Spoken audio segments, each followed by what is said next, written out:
Gràcies a la lectura del comptador de la llum, els consumidors podem conèixer l'energia consumida i la companyia elèctrica facturar l'import corresponent. La lectura la fa la distribuïdora de zona i, posteriorment, l'envia a la comercialitzadora per facturar al client.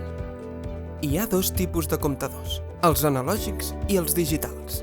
Els analògics són els més antics i la lectura la fa l'usuari o un tècnic de la distribuïdora de manera presencial. En canvi, els comptadors digitals o intel·ligents, que actualment són els més habituals, tenen un sistema de telegestió que permet a la distribuïdora fer la lectura a distància. A diferència dels analògics, els comptadors digitals permeten registrar el consum elèctric per trams.